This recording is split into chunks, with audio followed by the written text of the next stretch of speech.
And we are live. Hey everyone, welcome back to Six Covered. Appreciate you showing up, and we're gonna have some fun. So hopefully, we had an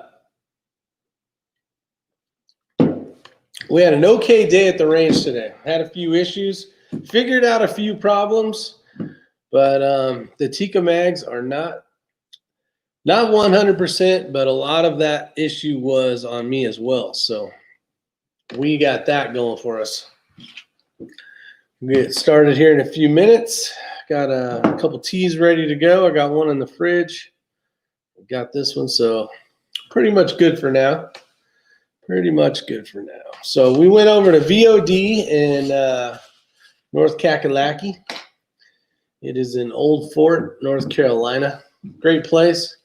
It is what's up, Talking Rock, Mike D, 45 Auto, Skull, and the Shaggy Rifleman. Hope you guys are having a great night. Today is Saturday night, so if you're anything like me, I'm sitting at home, relaxing. Just got done messing with the dogs. And what's up, Gagabytes? Robert Warren and Talking Rock. It was a good day. We had a lot of fun, did a lot of training. Ray's on here. He's got a couple things he's working on right now, and then he's going to jump on. But it was all positional shooting. We did have another guest with us, and we did some positional shooting and some training, and it worked out pretty well. Man, I had fumbled with a lot of stuff, and I was getting a little depressed about it. But what's up, Chris Smith, Razor JB? Did I get rained on? No, actually, we didn't get any rain. Yesterday, when we were headed up to the casino, it was pouring. It was cats and dogs and elephants and hippopotamuses flying out of the sky. It was bad. RTT Guns and Gear. He's giving me crud on my last Instagram video shooting the Glock 18. I don't know if you've ever had a chance to shoot one of those. Matt, those things got a cyclic rate that's rocking and rolling for sure. How'd the mags work? The mags, we was just talking about that. The mags, I figured out, actually Ray figured out kind of what my issue was when I would go from position to position. My bolt, I'd point the rifle down and move it over to the next position. Actually, the bolt would go forward. So when I get over there, I get ready to chamber it, and I would actually pull it back to rack the slide, and I was having some jamming issues. Now, when I was in Utah, I couldn't get them to come up. I had to, I'd run the bolt, and it would nothing, it wouldn't bring in the next round up. So that was a little bit of a different issue. But I did have that issue as well out in Utah. But I think a lot of that was the problem. But the moon dust, and for some reason that follower not bringing that round all the way up was definitely a pain in my butt, and definitely hampered the day. But today, after they've been all cleaned, oiled, basically I put a gear, putting Ray over here. Let's see. Oops. Let's see. Add to stream. And we got X-Ray. What's up, everyone? Yeah, so you're the one that noticed that round. So when I go to the next position, if I pointed my rifle either flat or down a little bit, that bolt would slide forward. So we were talking about the mag issue. Yeah, I was listening while moving to a quieter location. But so after we disassembled the magazines, there's no way they could be failing the way they're failing. So I started watching him running through some of the drills, and what he was doing is when he was picking up his rifle, he was picking it up and the front dropping, and then the bolt going forwards, and it was just enough to push the top round. It wasn't a full mag. It was enough to push the top round where it was just getting ready to come out of the magazine. Well, then when he got in position, he ran the bolt back again, which is now pushing the bullet that's underneath it. That's what the issue was. I told him, look, don't ever roll back on that, especially if it's moving forwards. Just keep going with the throw. Worst case scenario, you're not going to go into the chamber, and you'll kind of be able to tell. But that's how you're getting Netflix, my friend. There's So, nobody. hell, Pops is up there watching the show right now. Let's see. Chris Smith, Drew Bradley. Let's see. I missed anybody here. I saw a couple people show up. AR Gun 1776. Hello for showing up. Yagabytes Abigail's out there. Andy Armour, Shaggy Rifleman. My patches have been delayed. Did you ever get your mojo back, Rick? No, I wasn't feeling my mojo today. Let's do this till he comes back. What is it called? I was talking about it on the way there. The confidence of shooting was not at 100% today. So that's something I got to work on again. After getting my ass handed to me in Utah, oops, there we go. My humbling experience, I'm trying to build that back up. So I actually need to load some ammo because right now I'm out 0. I actually have 2 rounds that are on my little +2 on the side of the rifle. Other than that, I have no ammo. Jason Hunt, Scott P79, Gigabytes 2020. Yeah, so I just need to get out and do some more shooting. Those those mean old clippers get you, Eric says. Yes, they did. I just couldn't take it anymore. Yep, for sure. But we did a couple. We did 3 targets. We did 1 at 4, 6, and 7. Ran those a couple different ways. We had different types of barricades. We had 2 tires stacked on top of each other. We had this stupid wood things that Ray decided to use that sucked, and which made it hard and difficult and fun. Of course. And then basically just a regular barricade wall deal. So that was fun. I tried out the tripod.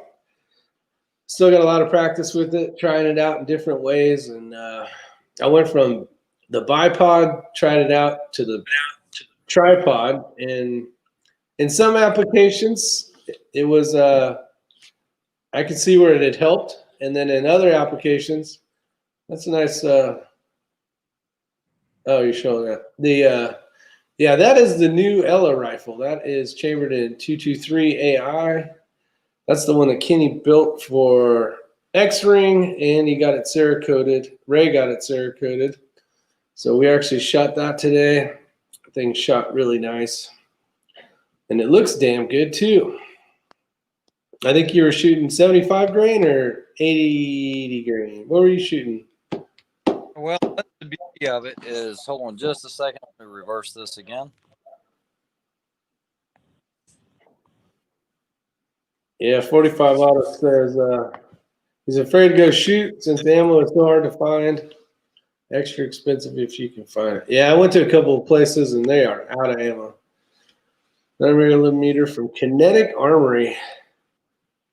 Okay, so Rick was right when he said this was an Ella rifle, but I also originally got it for dual purpose, for being able to do some practice training, positional training.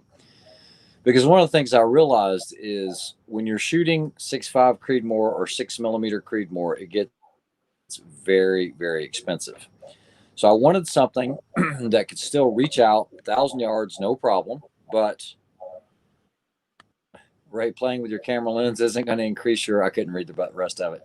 Your internet capabilities. I'm just clicking on it. I got you. I wanted something I could be able to train with, but still have a 1,000-yard gun and not cost me a fortune, especially as much as we shoot. So the 223 Ackley Improved, you can shoot 223 in it all day long. I mean, just like off the shelf, like IMI Razor Core or just whatever. I was shooting some Nexus today that I'd gotten from Team Armalite. And you can shoot it all day long and you're still going to get sub MOA groups. That's crazy, right? Especially because that's why you're fireforming it. So you can still do all your training and everything you want to do.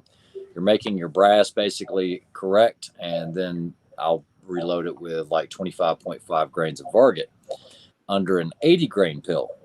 And so perfectly good training tool. And it was just unbelievable how well it shot today. I mean, Rick will tell you, I mean, it was it was lights out. It's a great setup.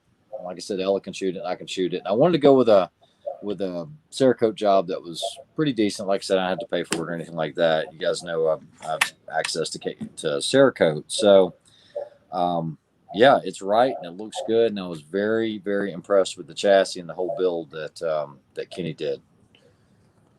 Yeah, it turned out nice. Actually that trigger was a single stage trigger, I noticed.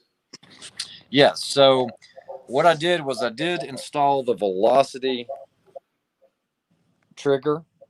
Big shout out to those guys for providing these. They provided one for myself and for Rick, and just to try out. Now it says it's adjustable from 2 to like 4 pounds, but you can go lower than that. And so I actually have mine set just below 2 pounds.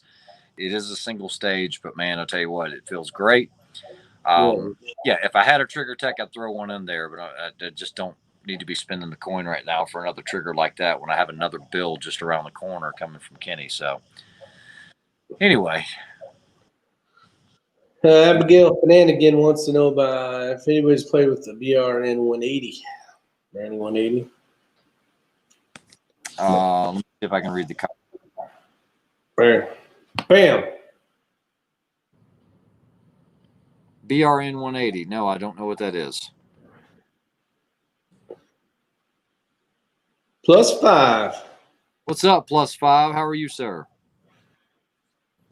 I had a chance to shoot your. I don't know if you just jumped in here or not. +5. Shot the tripod on some tires. That was one of the barricades, some other wood stuff, and some of it was working out pretty well. Some of it I was noticing I was using the bipod more, but I'm still in the mix trying to get it figured out. Boom, boom, boom. I like Ray's rifle. I'll take 2. Is Kenny in here already? A lot of fun. It's a 27-inch barrel, and the velocity is insane. I know that when Kenny was building it, he was trying some 55 grain, just regular full metal jacket, and getting velocities in the 3,600 feet per second range, which is insane. I mean, that's getting into that, that 204 Ruger 22-250. You're getting up into that territory without even trying. But this is not a barrel burner. This is one of those you can shoot and enjoy for a long time, and it's still a tack driver. So, yeah, it was fun training today. Run some really good drills. Worked with Rick and someone else about basically just transitioning from position to position and getting it done quickly, because 90 seconds goes quickly, very quickly. And for example, when we first started off with the drill, basically I had 2 car tires stacked. They had to do 2 rounds on 2 different targets. So there's basically you're going 2 and 2 rounds, 2 different targets. So that's 4. Then they had to move to a barricade in 2 different positions, 2 different targets, 2 rounds each. So 8 rounds.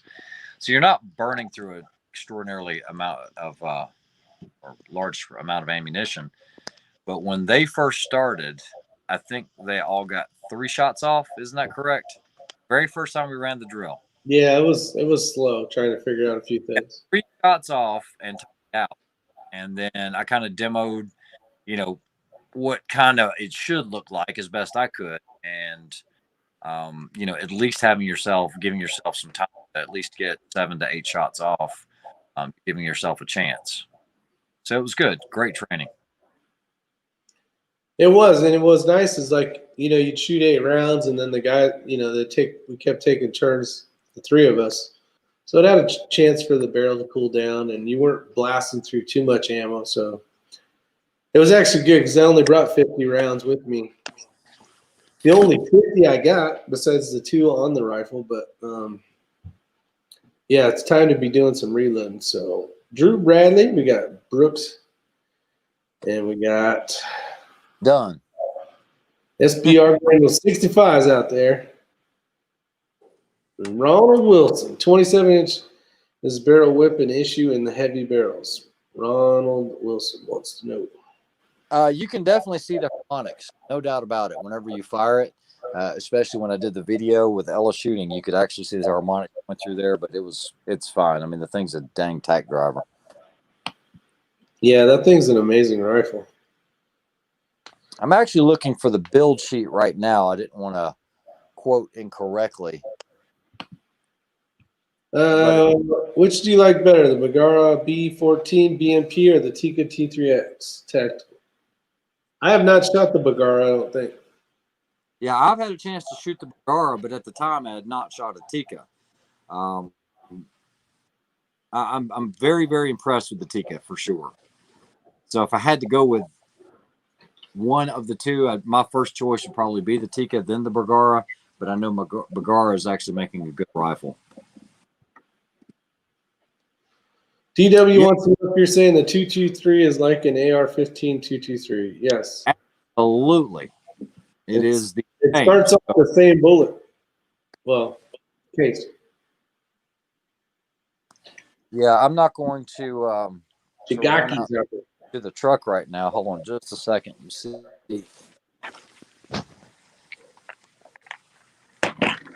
We got actually, I shot that today. The CZ, it was a 457, right? The new one? Yes, the 457. And I noticed because of the dovetail using the Area 419 to Picatinny, my face wasn't even on the stock when I was trying to shoot that thing in order to get, good parallel.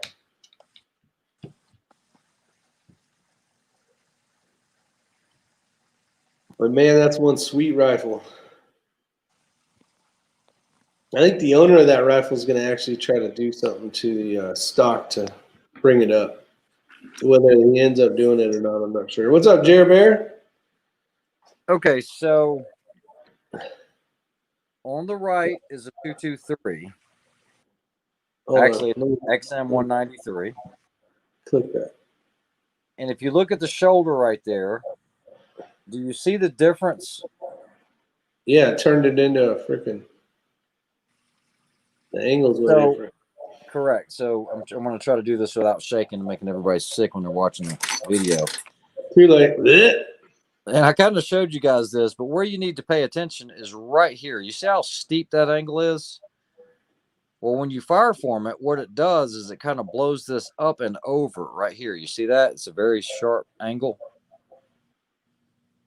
And that is going to allow you about another grain or slightly more of powder if you so choose. You don't have to, but if you're chasing that higher velocity, you can do that. So, yeah, and then the magazines.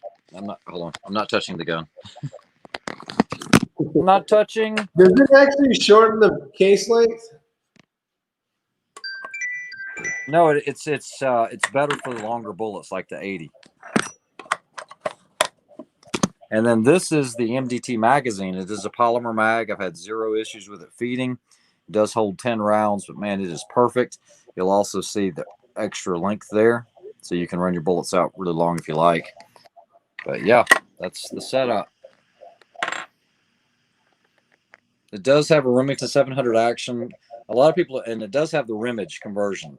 So on this right in here, I actually have the wrench for it. And so all I have to do is unscrew this with the wrench. Now, this is a Badger Ordnance base, and this originally stuck out to here. What I did was I machined this off and then radius these corners so I can get the wrench on here. I can unscrew that. I don't really need anything but just basically a way to hold the receiver.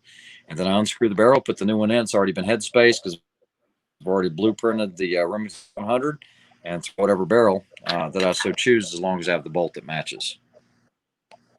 That's called a rimage conversion. Willie Brackett, he figured out what you were saying. Ray mentioned the double tap with the Geissele trigger happened to me today for the first time. Guess I'll have to go with whatever he recommends. Yeah, it happens. Hold on just a second. I'm trying to flip my camera back around. Man, you better flip that camera back around. What's up, Larry Palmer? What rifle sling do you recommend for PRS? Most of them don't use a rifle sling. Let's see if I can turn this back to this. I didn't see many rifle slings. I actually used one just carrying it up the hill and stuff, but most people just flopped it over their shoulder. At all. Most people had it on their shoulder, and that's it.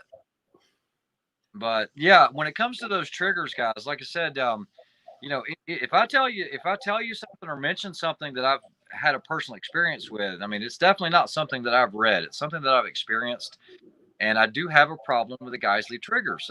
Double on me quite often, and a lot of people say, "Oh, it's in your grip."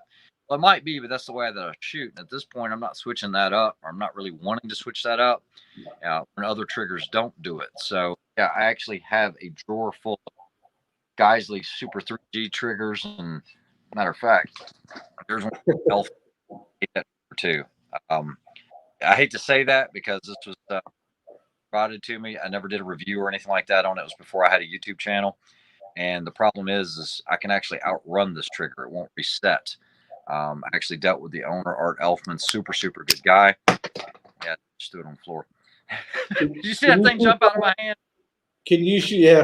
Can you shoot 5.56 out of that thing? I would assume so. It should be able to handle the pressures, no problem. I haven't tried to shoot 5.56, but yeah, I'm sure you could. It's just, I don't know. I mean, that'd be a question for Ken if he comes on here, but I don't think there'd be an issue with it. Brian might have got lucky. He ordered a 12-round MDT 308 mag, and he lives in California. And if it shows up, you're a lucky man. But I have you're learned a legal. lot about Right. different types in this PRS. So it's really shown me a lot. I've never had any idea or understanding of why you would want weights on your chassis and everything else. I mean, you see them and you know that they're there to make it heavy, but it's really more to balance it when on a barricade position. So I played around with that some today, and this rifle that I was showing you guys, it is a little bit rear heavy. Okay. This is not a crazy like a number 8 contour barrel or anything. This is a medium Palma, which is perfect for the caliber. But what I'm going to have to do is I'm going to have to purchase some weights. I'm going to have to get a little bit of weight up in the front. I can balance it as long as I can get it all the way up to the mag well here. But yeah, I do understand the whole weighting system now. And I'm hoping going with that 8 contour barrel, basically that big old freaking big rig axle, that Yep. I won't have to throw much, if any, on there. I'm hoping. We'll see. Yeah, 'Cause the they- problem is they I get you really on the don't weight want to class. balance. Yeah, I don't want to stack it all the way up against the mag well. And the reason for that is a lot of times your bag will be so close to that mag well. What'll happen is when you go to reinsert a new magazine, you're going to have cloth material that's going to obstruct the mag well itself, the opening. So I'd rather be able to run it just a little bit more forwards with a little bit more weight on the nose. That way it's out of the way. So the balance point, I want a little more forward of the mag well, not just dead on it. If that makes sense, Rick. Yeah. Was that with the bipod or without a bipod? That was with a bipod. Okay. So it's quite a bit light in the front then. Yeah. Let me go to these comments real quick. Brian Mark says, my Howa 1500 and 6.5 Creedmoor and a Bravo weighs 20 pounds. Yeah, they're expensive with the scope. They're expensive. Well, that too. With all the weight on them, they're heavy. Wife just walked in the door. Nice. Oh, shit. Ray's on her. There Yeah, you go. Brian Mark, absolutely right. It should be centered right in front of the mag well, but I don't want it where it's so close that it obstructs that mag well itself, especially with a big game changer bag. That actually happened to me in Utah, and it was just the balance on the AI. So I want it right there on the mag well, but just an inch forwards or so. Yeah, Brian brings up a good point too here. Makes a big difference in spotting trace on impacts. Yep. Yeah, no doubt about it. That was what the beauty of the shooting this 223 AI was, is it was really easy to spot your impacts. Oh man, and the recoil in that thing was 0. Thing was I'll let these guys shoot it. Rifle. It is nice. Would Teflon work on a bolt?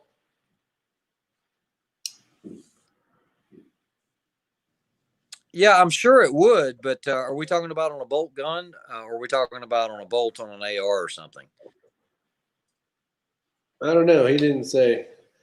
Be more specific, Gigabytes. I would assume I'm sure it probably would, but I mean, there are a lot of other coatings out there, and this is a real good topic for discussion because, back in the day, you didn't see many, and we're going to kind of switch gears here, but like in bolt carrier groups for ARs with bolts and BCGs, you never saw many breakages, not as much as I've seen over the last 5-8 years. And I think it was a combination of all of this bolt lightning that's going on, everybody making these high speed, low drag bolt carrier groups. And also, I believe it has a lot to do with these coatings. You're having a lot of DLC and PVD coatings. And I don't know if people realize how much that can embrittle something that wasn't intended to be, getting that hot. So I wonder how much research has been done in that regard, because I know a lot of companies have had issues with that in the past. Nickel boron's always been a good option. Titanium nitride's pretty good, but it's the process and how it's all applied. But I've seen a lot of broken bolts, a lot of broken bolt carrier groups here lately. I don't know what's going on. it's that damn steel we're making. It's just not up to par. Conservative Sniper Hunter asked how the tripod was working out. Somewhere on here. I used it today. I got a chance to use it. Tried it in some different types of barricades, and I noticed it seemed to work well on the tire kind of thing where it spans out. It's more of a tool you got to get used to. So I'm still training with it and practicing, but as far as today, I use the bipod a lot. I use the tripod, not as much as the bipod, but I think that was because we were trying to race and I felt more comfortable because I've used the bipod more than the tripod, obviously. So that's kind of the answer to that for now. Yeah, Jikaki, I'm going to agree with that. I mean, if it's something where my life is on the line, not a game of fun, like a game of 3-gun or something like that, almost everything I have is going to have a Colt 16 bolt carrier group. I've never had any issues with any of those. I'm not saying they're better than somebody else because, like I said, I can pick those, but I have a lot of faith in them. Let's see. Oh, Matt's headed over here. Oh, really? Okay, so I know that +5 is on there, and I have not done a review on the tripod, but I have played around with the tripod, and without giving too much away, I'll say some pros and cons. One of the pros, hold on, let me switch this back to camera. One of the pros is that it's extremely stable, especially in the low configuration. Another pro is it's extremely versatile if you needed to get over, brush or something like that. Sitting position works well. I like the tripod. However, the downside is it takes a little bit to move it into position. So for someone that's doing it for work, let's say tactically, and they've got some time, we're saying tactically is, let's say they're on a sniper unit or something like that, and they do have a little bit of time for surveillance or whatever, it's perfect. Absolutely perfect. I don't believe at this point it's a good option for any type of competitive type use because it does take too long to manipulate certain positions. A bipod is going to be faster. But I think for your casual and professional shooter, not in competition, it definitely has its place. No doubt about it. It offers a lot of options at a very, very lightweight, in a lightweight package. I mean, you can throw it in a backpack. That being said, you can't make it any taller. So you have to understand the limitations. And, Rick and I pulled a lot of measurements on that thing. Every single leg configuration to height configuration. That thing's got, how many different heights does that thing have? Like 12 or something? Well, it's 3 times. Man, it's a lot. 1, 2. It's too hard to tell because you got the 3 positions of the clicks plus depending on how far the legs are out. So yeah, that's like 3 or 9. Yeah. The other thing and Rick will be able to verify this, is the clamp for the balance, the one that actually locks on to the Arca Swiss. He's changing that. That has plenty of clamping force. But the one for the ball itself, the ball head, and maybe it's because, Rick's running your rifle's what, 17 pounds? The Tika or the newer one coming? Your Tika.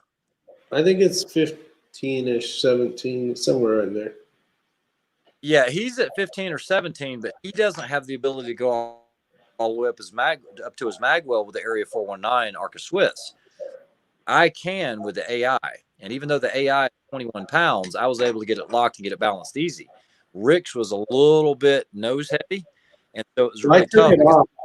I took that barricade stop off so I could go back far enough. It Gotcha.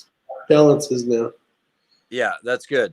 But that clamp on there, it's really tough. It actually wear your finger out whenever you're just trying to completely clamp it. But I will tell you, I did try to be very forceful with it.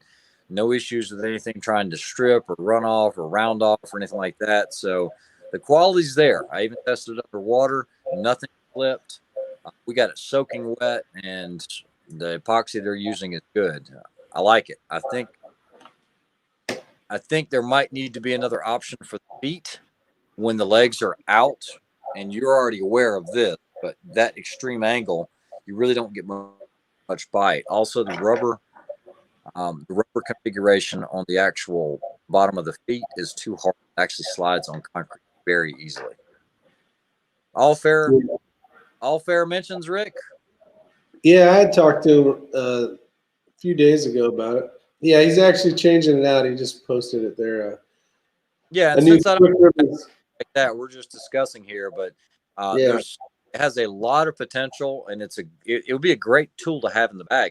I think one of the best things it could be used for is actually like hunting, where you're kind of posted up in a valley, and there you go. That was another application I was going to kind of mention.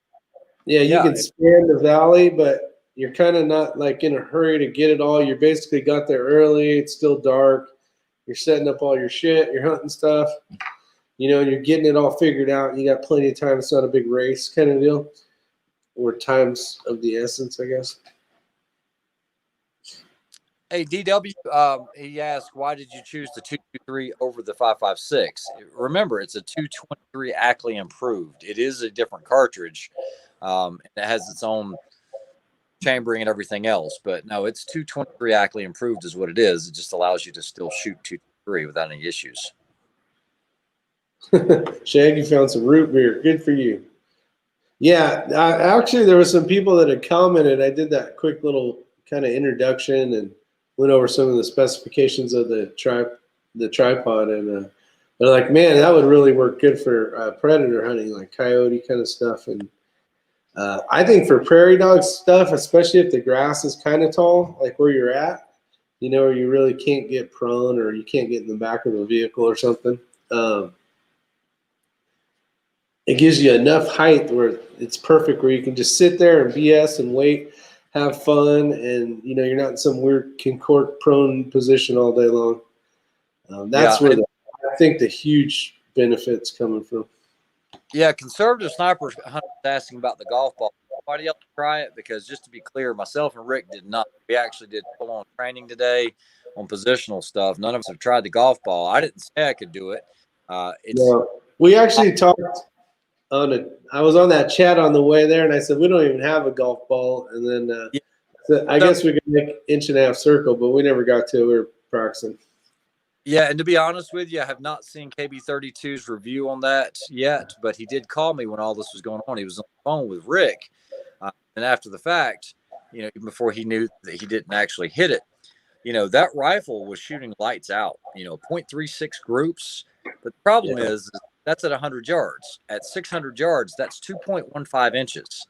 Okay, so now you have a cone of fire that's going to cover 2.15 inches. It's going to be somewhere in there based on the group at 100.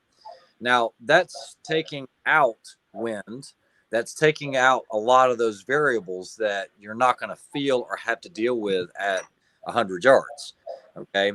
You're not going to have to deal with mirage or anything like that. So now you're shooting on a fire that at minimum is going to be about 2.15 inches, but you're shooting at a golf ball that's 1.5 inches in diameter.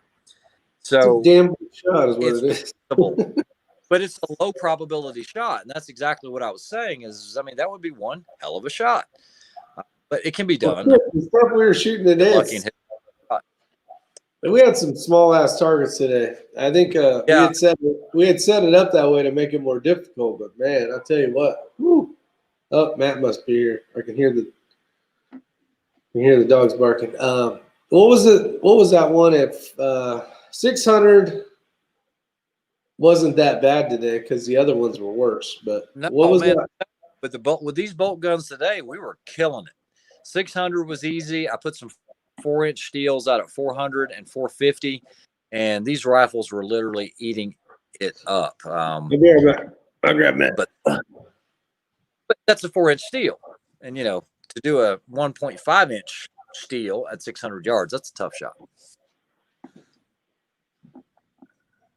The Shaggy, 223, 223 Remington, 223 Wild. The list goes on.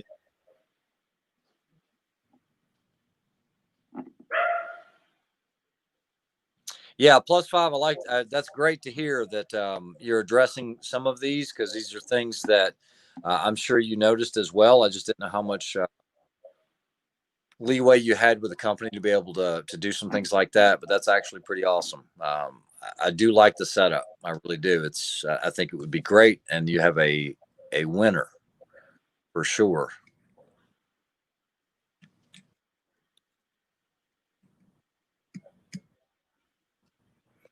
Jakaki. Okay, so this is a knife question about a SOCOM Elite. Almost every knife I have is partially serrated, and there are a lot of folks that do not like serrated knives because it's really difficult to sharpen them or maintain them yourself. But you won't have to. More than likely, the serrations are only to be used for rough material. So it's nice to have. And regardless of how sharp your knife is, you're not going to cut, rope or anything like that as fast as you can with serrations. So partially serrated would be perfect. The Shaggy, all of this is a great question. What specific Geissele trigger?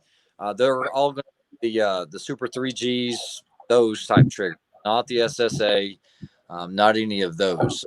I have no issues with Geissele triggers. I'm just telling you why I don't use some of the ones that they have for competition because they double, and you can be sent home if you double. Used to rip tendons, Gagabyte says. Matt P's here joining us. Why does this look so funky? Let's see.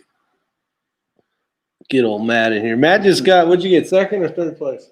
Third place in ping pong. So good thing I warmed him up the other day, ping pong, because he probably would have pulled 8th place. Yeah. What's up, Mr. Matt? What's up, Ray? Hey, Matt, you know a lot about knives. Partial serrated or plain edge? I'd go partial. There's another one, folks. So, I mean, partial serrated. What do you have, Rick? Let me see the other side. Oh, my goodness, it's partial serrated. Mine. It's just a very versatile option to have. And full serrated is not nice because if you're trying to make a clean cut, for example, you're trying to cut the tip off of a caulk tube. What you don't want to use is a serrated blade because now you're going to have the nastiest caulk line you've ever seen in your life. I can't wait to see where this is going. Partial. What about double edge? Hold on, let's see. Can we see the partial serrations there? I don't know if the light's good or not. Yeah. Yeah, partial serrations. A second ago, you could. What about if it's a DE blade, Mr. X? Then I go with one side plain edge and the other side full serrated. Full serrated. It Best slices. of both worlds, but guys, don't be like Matt. If you ever get one of these, more people do this and push than you can possibly imagine. Just ask Mr. Pierce if he knows what I'm talking about. 6 o'clock in the morning at a fishing tournament in Charlotte. I forgot I had the double edge with me. That woke Only me up. for a second. That woke me up Act quick. like everybody Only does. for- Yeah. Nice split right down the thumb. Let's see. Shaggy Rifleman. Who is Matt? You'll see Matt on some of our videos when he's around and he's not working, and he's quite a shooter. So Not like you guys. no, I don't know, man. He kicked my ass quite a bit. There you go. You can see Now, this is old school. This is a SOCOM Elite Mini from way back in the day, and it is partial, sir. Do they even make those anymore? No, this one was actually made in like 1990. No, this one was 2002, and a lot of people have been asking for it. It's really small. Yeah, It's cool. the Mini is big, closed, so a lot smaller than a traditional SOCOM Elite. Robert M says +1 more vote for partial serrated, even if I mostly have clean wood. Well, if you're around rope, like being in the fire service, it's nice to have serrated. If you got to cut some rope or some crazy shit happens and you need to cut a line, Cuts quick. yeah, it cuts a lot quicker than just a regular blade does. And I mean, how often, if you actually use the cocking gun right, it's got a cutter on it. Yeah, You Microtech will sharpen it for you. You can just send it in. You just have to pay the postage, I think. But it's lifetime sharpening, and they can actually touch up the serrations for you there at Microtech. Yeah, you hit a gong at 700, right? Not with my rifle. With Unsupported though. that What they 6mm. Oh yeah, the Pretty 6mm. Yeah, conservative sniper. I love this picture because you can't really see it unless I'm on my computer. But see that? That's a cat with a little rifle. Oh yeah. Looks like a little AI. It's badass. Yeah, hey, Shaggy Rifleman. Yeah, if you have a jagged caulk line, you don't know how to use your knife. But if it's a full serrated with no plain edge, it is tough. Trust me, it is tough. You can't Finer cut grain. straight down. You'll have little That's little custom, convex though. shapes on there. That's like custom cocking there. That's right. That's right. Texture caulking. Jagaki. Can never say that. Sweet. Ordering Monday. What was that? A knife? Is he ordering a knife Monday? I don't remember if you're a former Yeah, military Leo. or first responder. Get in touch with Corey Campbell. They have a great first responder program. Yeah. Service personnel. Yeah, definitely go that route if you have the certifications, I guess you want to call it. Oh, Mr. Matt, you didn't get to see this. Sorry, guys. I have to show Matt. He's a good friend. His rifle came up. Good. Okay. Okay. It ain't no rattle can, that's for sure. That's right. Shit, he was Oh, still pulling tape off that thing today. He is That's all right. the owner of a brand new. Comes in Monday night for 7 to 35 with the trimmer Oh, 3. yeah. I'm excited. He's getting. Just as excited as I am to have a chassis to drop everything in. Yeah. So let's talk about this for a minute. Dude, it looks good, Ray. I like that. How many colors you got? 2? Or is there 3 in Yeah, there? it's basically 3, but it's a 2-color job. It blended well. Who's sleepy guy you with? Yeah. This is Matt P. Does look like you just woke up, Mr. Haircut. Now you're the shaggy We're one. playing table tennis. Oh yeah, he's been kicking ass and taking names. So Matt he's kind of been off the shooting, I'll just call it the circuit. He has not been shooting with us lately because he's been, well, tell him about your rifle that you had, but you didn't have a scope for. Well, yeah. Had it in a Manners T2A Elite Gap mini chassis. So it's like a traditional rifle stock, but it has their mini chassis system, two screws, torque and go. Arca Swiss rail. Yeah, just plug and play. Arca Swiss rail, adjustable cheek piece. And then let's see. Action. Bartland 22-inch MTU contour barrel, 6.5 Creed with a Stiller Spectre action. Been beating around the bush on 3 what years? scope. Yeah, on and off, shooting here and there, and finally order a scope, and then sold the Manners thinking I can get into another chassis. I didn't think there would be a wait time. And yeah. So the guy's been waiting 3 years. I'll break it down to you fast. He's been waiting 3 years, 2.5, 3 years on getting a scope because he wanted a Night Force scope. So he's been saving up his pennies. Finally got the pennies saved up. You know, life just takes over, and money here, money there. Scope gets put on the back burner. Yep. Luckily, I have good friends that loan equipment, I guess you said. There you go. What's up, Ramsey Country? Drew, what scope mount does he use for the ping pong paddles? Yeah, what scope did you use? 20 MOA spur. 20 MOA Spur. There you go. Only reason I ever donated to NRA was to go to their gun show in Dallas. The Shaggy. So now he's waiting on a stock because he sold the Manners to. And that is actually going to be going underneath the Bighorn TL3. Whoa, you got a big and one? Millimeter arc. Yeah, the other one. Yeah, I'm going. You're going The big, Zermatt, buddy. you got the. I'm going ahead and getting the 308 bolt for it. So if I want to run 6 Creedmoor later, I just put up another barrel. Hey, Yeah, Brian, you're the I one am doing. going Bighorn. Brian Duchesne, you are the one shooting that match, correct? And if so, and you want to get on here, he's going to his first 2-day event. I think it's a PRS match in California. Can't remember where, up north somewhere. Can't remember, but he wanted to talk about getting ready for his first PRS. He's done a couple PRS matches, like 1-day events, but he wanted to jump on, I think it was Brian, and kind of get some ideas from us. Yeah. Bighorn, Ramsey Country. Look at Ramsey Country. He's like, oh, yeah, Bighorn. That's he's got right. a bunch of rifles. If you know, you know. Brian, They can't be that good. They don't got a 60-degree throw. yeah, you just keep. Do suppressors affect barrel harmonics? Oh, it wasn't Brian. Oh, okay.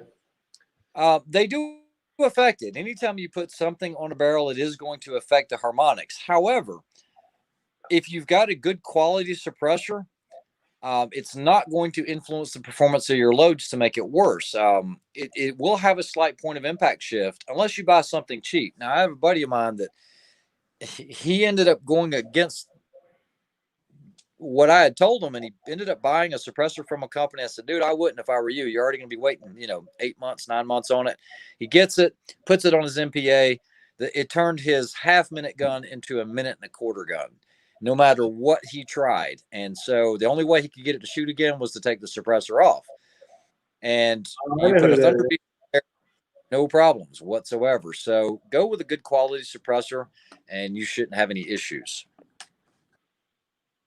Conservative Sniper was asking. So right now it's at 18.6 pounds. That's with Kenny's Vortex. I don't know what Vortex he has on there. And then he has I don't even know what bipod he has on there, but You'll get into the 20s. I'm gonna be 20 pounds. Probably damn easy. Go over, So I don't want to get too heavy because I still got to carry the damn thing, but we'll see. So that's the answer to that. As he had it, that one picture that you had seen with the scope on there, I don't know what scope mount he was using, and the bipod, it was right at 18.6. So there's that. That's right, Ramsey Country. And I tried to talk Rick into it, but he's all hung up on that 60-degree, and that's fine. He's getting what he wants, but it doesn't bother me. That doesn't bother me either. I don't give a shit as long as it shoots. Hell, if I can get a mag that just feeds right. He'll outrun us with a left. It doesn't matter. He left, yeah. He could have a damn single action freaking feed each one kind of damn thing. Outshoot us with the hand Hey, shoot. Pierce, did you see that? What the hell is that? Oh yeah. Uh-uh. So for Here those comes that Sebastian. don't know, I'm friends with Sebastian Berengi, Yeah. who is a premier knife builder. He owns Borka Blades. Does very limited production of his knives. I actually have some in the drawer over here, and those will bring upwards of $2,000 to $3,000. Well, I saw him the other day, and this is something that he just released. And somebody was talking about a karambit style, but it's not. It's basically a ring knife. But yeah, we'll see. I don't know if you guys can see it. So that's his right there, Borka. No, this is not an expensive knife. This will be one of his least expensive offerings ever. But he wanted to have something that was a little more affordable, that wasn't crazy. But yeah, that's one that just came out. I like it. You need to let go of that SBK. Oh no, that's not happening. He's like, whoa, he heard that. He's I like, like Yeah. that SBK. his brain said, Just a little far. Yeah, Ramsey Country says he tries to get close to 20 pounds, 20 plus pounds. Yeah. That's what you want, I think. Rambo Ray, DW says. Borka. No, Borka, I mean, this is not very probably, but it's a great collector's piece, especially since it was one of the originals and the owner gave it to me. So, Oh, shit. What's MSRP or street price on? He don't know. I don't want to quote it. I think it was only supposed to be a few $100s, but there was Okay. one that popped up the other day, and somebody trying to get $650 for it, and it sold just like that. It's crazy what guys will spend on some knives, but yeah, I think the MSRP is a lot lower. It was supposed to be 200. Oh, Jangies. Yeah, I spent some time with Sebastian out in Las Vegas, and we had some great times out there. And so, yeah, cool dude for sure. I just like when I pull the trigger and hear ping. That's what I'm talking about, Ramsey Country. How'd the training session go today? Don't even talk to me right now. Ask Rick. Rick, how did it go today? It was bad. You All I know, can tell you, Matt, that 223 AI smoked it, son. smoked it, son. It did all right. No, it was a nice shooting rifle. I want to. Now that you have the thing assembled all the way back together, I need to give it a whirl. Yeah. Yeah, and I'm going to have to recant on something that I said about the MDT chassis, and it was because of my lack of knowledge. Do you remember one of my complaints about this chassis? And like I said, I've taken the action out, so it's not actually a gun right now. It's just the chassis. So this is interesting, folks. See here. Just get there. You go. Okay, so one of my complaints were these stupid knobs. Okay, because whenever you try to tighten them, because I like this where it's at. The problem is if you try to tighten this, what'll happen is it'll start spinning. And that's just like a big pet peeve of mine, okay? Well, it's just like it's stripped. Well, it didn't. It's a cap cover. If you take this and you pull it, you can expose a brass hex Allen cap you can just put back on. I was actually going to machine some of these out of titanium just so it wouldn't spin. I was like, what the heck? It actually What pops the hell? out. Yeah, exactly. So, yeah, they did a good job thinking about that because you can just pop it off. The only problem is if I tighten this now with an Allen, I'm not going to be able to release it quickly, but releasing it quickly is not really part of it. So, Yeah, when are you going to need to do I that? want to recant what I said about that. Oh, let me show you something else, guys. So on these velocity triggers, hold on. Yeah, that you're not going to touch. I'm not touching. Okay, so you can take the safety and put it on. You can safety and take it off on fire, but let's put the safety on. You can still work the bolts. It's pretty nice. Doesn't lock it out. It's just a great trigger. Rick, you're gonna like yours. Yeah, I like that paint job. It's not bad. It ain't rattle can, but it's all good. And something else too. It looks Man, nice. this is a great shelf here. This is one of those that I was, you remember I did a video about talking about doing that. I still shoot more accurately. or can print tighter groups on paper utilizing a conventional wraparound thumb grip. However, there are a lot of gracious stages that have large plates when we were at the Hornady. And so you didn't have to be pinpoint accuracy. Okay. So putting the hand on the right side or the thumb on the right side enables you to work it a ton quicker. And you're always just about saving time. So, yeah, I'm starting to broaden my horizons. Was it you I told to remember the thumb wrapper or you? That was me. It was you. Where were you when I needed you? Your anti-thumb rest. Your full wrap. No, I wanted to make a shirt, thumb wrapper with a grip with a thumb over the end, instead of up. Dredging D, any experience or knowledge with the Zero Compromise 5 to 27? I've seen a picture of one. I haven't messed with one. Ray can probably. That No was between experience. the Night Force 7 to 35. Didn't you just buy the Night 7 to 35? Yes. Yep. And decided to give the Zero Compromise a try. So you ordered it? Let us know how it works out for you. I've seen them, but I haven't messed with one in person. I kind of like how the knob. That's what the price on that. What? Yeah, respond with what the price point is on that Zero Compromise. Ooh, that thing's probably pushing $4,000. Yeah, they're pretty expensive.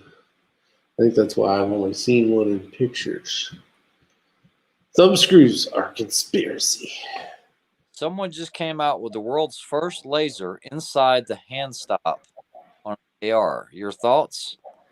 I'm not a laser guy. Unless it's an IR laser and I'm wearing some nods or something, I'm not a visible nod guy. I mean, maybe it's or a visible laser guy. Maybe it is an IR. Who knows? But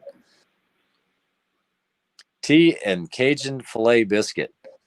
Hey, Ray, what do you think I ordered? Started about He Bojangles. knows what I order. Of course, I know what he orders. So. Guess what I ate tonight, Rick? Spam. Did you eat with your dad? Yes, I ate at Bojangles. I can't get away from that place. What'd you end up going with? Believe it or not, I Did ordered you a go- salad. There you go, fat boy. You need one. A salad. Yeah, who you calling fat boy? You? You feeling all right? And they actually make a great salad. They do. I ate a Yeah. good Hey, salad. Jakaki, I put the Vortex 1 to 10 on a JP rifle that I had that I've never reviewed. Oh, And I was supposed to do the Shoots lights out anyway. And you can ask Rick. It was sick how easy it was. All the way out to 600 yards on the same plates that we were shooting these bolt guns on. And it was just tink, tink, tink, tink, tink, tink. Is Great. the iBox, it's so thin. It's so is it nice. just as good as the 1 to 6? Oh, you have I no would say idea. it's a little better. No. Huh? He was asking good as the 1 to 6, and I said, "You have no idea. It is the 1 to 6 and then some." Yeah, it's you even in a room. I did a start of a video. I did like a I opened it up and checked it out kind of video. I was like, holy shit, The this only thing thing is I've cool. seen better was that Swaro, the Z6i, and they were about identical. Yeah, it was a nice scope. Actually, it was an EBR 9, I think, is the reticle in there. It's a nice scope. Actually, Razor JB had sent me a message about that scope. Matter of fact, Oh, the rear got comps are Kenny in the house. $3,600. What? we got Kenny in the house. Kenny, I got to Kenny's show in you the something. house. Oh shit, Kenny! Brian Oh, Duchesne, no, wait, my wait. wife did not make me get a haircut. She said it actually looked fine, but I couldn't take it anymore. It was tickling my ears too much. Oh, hold on. We got a recipe for tea here. More important. Why are the dogs barking now? All right. Okay, let me get out of here. Okay, there we go. And here you go, Kenny. Here's your rifle that you built. There's your masterpiece right there, Kenny. Desert Precision Gun Works. That's right. turned out well. Love it. And it shot even better. It shot better than it looks. It shot really nice. Oh, what's he testing? Testing the 22 Creedmoor. Results are really good. Nice. Did you do any laser engraving today, Kenny? When's that stuff show up? Does it show up Monday, I think? Yeah, Ramsey Country's a big 22 Creedmoor guy. He likes that stuff. Might not last long with their lasers. Hold on, Matt. Oh. I always forget. Kenny, question of the night. Someone asked me if I could shoot 5.56 in this. And I said, well, I'm sure it can handle the pressures, but I don't see why it wouldn't. So, can you shoot 5.56 in a 223 AI? Damn it. This is the answer I was looking for. Santa Maria.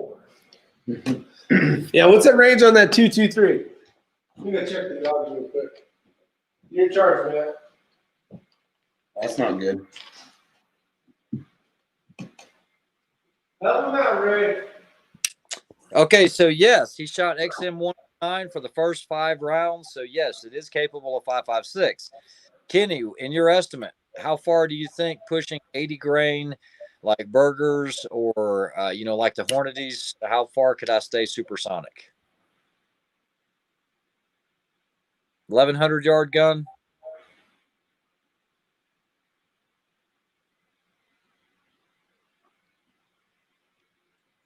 We're gonna see. Are all the comments over in this little box, Ray?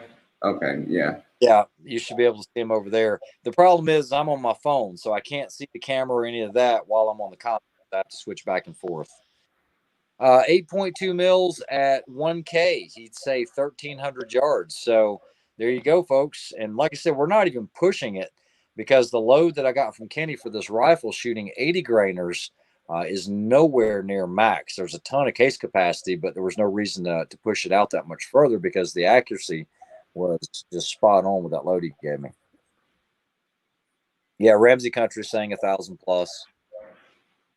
So nice. So what'd you get into today, Pierce? Anything?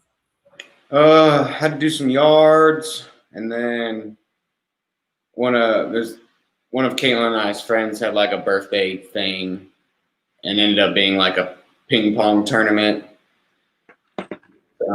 That's about it. Yeah, Rick said you guys went shooting, and he didn't really elaborate on. Man, we trained all day. Yeah, what, did he not shoot well or something? It was humbling for him.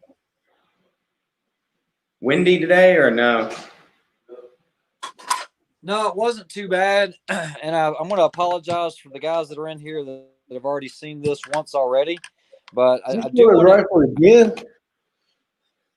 I want to answer this question for Brian Duchesne, who is asking what 223 Ackley improved is exactly. So maybe Rick will give me the full screen. I don't know. We'll see here. I already did. All right. So what I've got is this is a 223 here. Okay. And they're pretty much the exact same length down. The camera might skew it just a little bit, but this is an unfired 223. Look at the shoulder and look at that angle. So once you fire this, and you can shoot this in the AI, the Ackley improved, you then fire form the brass to here, and you're going to see how sharp that angle is. I don't know if the camera's catching that, but you'll also notice how much capacity we can add. A little over a grain of more powder. It also lends itself better to a longer bullet. So that's what's going on with it. So you can shoot 223, you can shoot 5.56, and then if you really want to get crazy, you can load that Ackley improved with more powder for more velocity. That's what it is. So the actual flat portion of the wall before it hits the neck now is actually longer.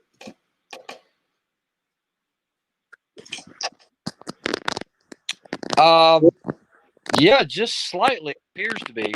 I'm not going to break out the mics and all that, but or the calipers over here, but it does look like it is. Actually, you know what I am. What's up, Todd, the Elster man? How are you today? Let's see here. What's Carcane say? He's got all sorts of shit to say here.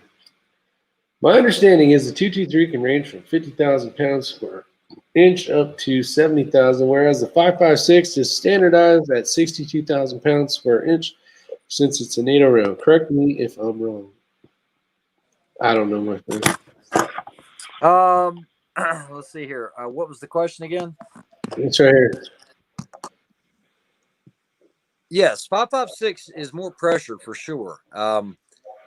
It is the opposite with 7.62 by comparing the military, the 308 versus, or the 308 Winchester. 308 Winchester actually has more pressure than the 7.62. Hold on for a second. Does it take the same bullet? Hold on, I was checking something else out. I just measured this, and it does increase it a little bit. What he's talking about on this is that line. I was able to measure on this one. It measured about a 0.46, whereas this one was a 0.4344. I don't know if it's supposed to be. Maybe Kenny can answer that. Yeah, that was a 308 right there. But damn, Badoozle. Let's see. It actually was. It shot nice. It was. It's so light recoil. It's amazing. Stay on target pretty easily. Yeah, you can see it. Here's your hits easy. Yeah, it's almost a straight wall cartridge. Yeah, Yes. it seemed like it grew, but then it came in more this way Yep. or less.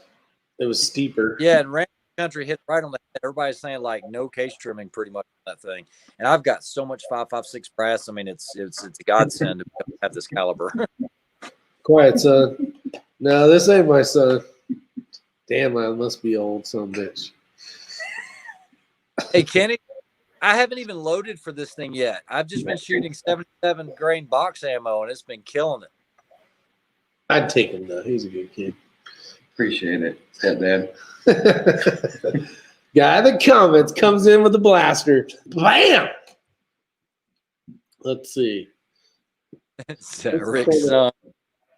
Let's see. 6.5 to 308 sort of. DW. Is that the shoulder angle of the AI case? Yes, that was. Let's see. Yeah, that's a good question. Did Abby ever come back from getting the Jameson?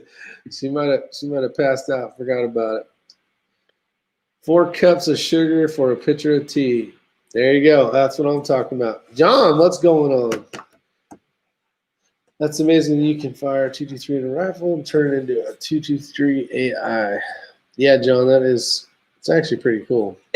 And then he's going to put some 80. What was the round you're doing going with a 88 grains? I'm gonna. Yeah, I had talked to a bunch of other guys, but after talking to Kenny and actually having real data on the gun, he's recommending the 80 grain. You can shoot a 90 grainer in here as well, and some people are shooting 85s, but I think the 80 grain. What I got was the ELD match, and there's something else, and I've got Ramsey Country and Kenny in here both, and just so we can all kind of get everybody on the same sheet of music here. Because you hear a lot of people talking about, all right, well, why would you want to shoot a 240? 243's been out forever, and it's a better cartridge than 6mm Creedmoor. It's the same diameter, and you can load more powder in it. I get it. I do get it, and I love a 243.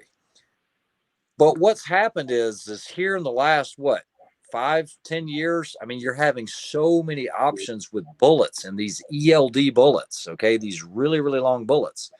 So by getting that shoulder angle to where it's like this, what you're doing is you're lending yourself more room to be able to load these longer bullets. So while 243 is a great, great cartridge, being able to throw some of these heavier bullets in there and some of these other chamberings like the Creedmoor and all that, man, you're getting the best of both worlds. That's why, a lot of people say, well, I'm not jumping on that bandwagon. Until you try it, it's not bad. It's everything has a parent cartridge. It's like the 260 Remington. I was shooting that for years. But now look at the 6.5 Creedmoor. It's the same thing. That angle is changing. That's what's going on here with this AI. So just so everybody kind of understands what's going on, you can shoot those longer bullets. All Or right, you can Matt. look a lot better. Matt, you got a question here from A simple question. Jagaki. What's your Night Force scope going on?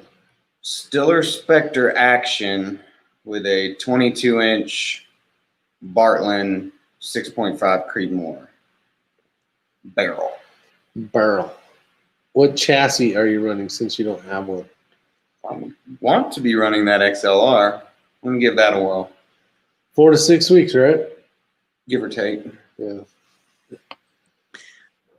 John Simonelli asks, is that a barrel burner? According to Ken, no, it is not a barrel burner. Ken, what is the expected life of this barrel for me to be able to shoot MOA groups?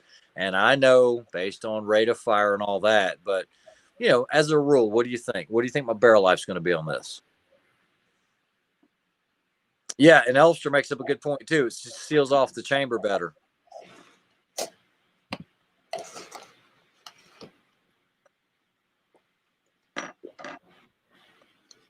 What did that say? Yeah, Shaggy knows how to make some sweet tea with some. He adds enough cups of sugar in here. What velocity are you getting, Ray, with that 80 grain Hornady? That's going to be a question for Ken. Ken did all the load development. What I did was took Okay. the load, I put it in here, and I honestly didn't even chrono. It's been crazy at work and everything. So what I did was I just shot it, trued out the dope, and it was good enough, and that's it. So I never trust that velocity. Speed doesn't burn barrels. High duration burn rate. I'll say 2,500 to 4,000. I'm Yeah, confused on speed doesn't burn barrels though. So guys, twice the life of a 6mm Creedmoor. I mean, at least twice the life. And so I can go out there and practice with something that weighs the same as pretty much all these other competition rifles, but it's not costing me a fortune, and I'm still getting all the dynamics there. And I'm going to shoot this in competition. I might shoot this at Snipers Unknown. Yeah. Ooh, that'd be interesting.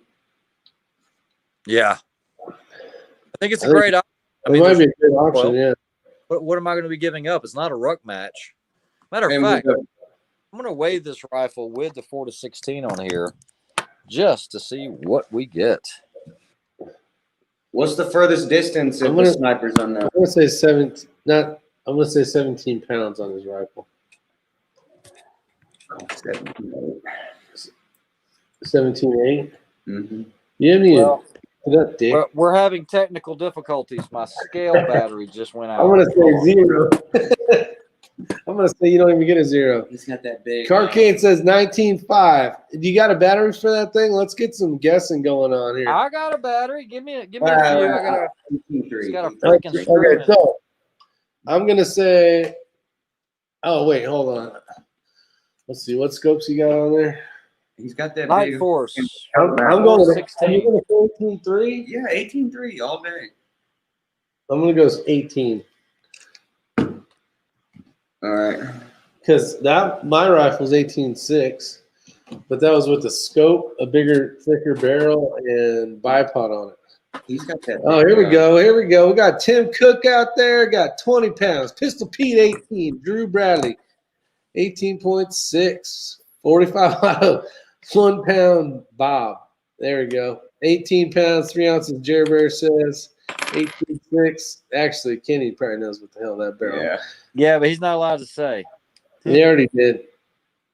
Yeah, but you changed a lot of stuff too. Oh, and you got that heavy Cerakote shit on there too. You should use lightweight rattle can. You know what? I wouldn't- Hashtag still a dick. Still a dick. Larry Palmer says 17.9.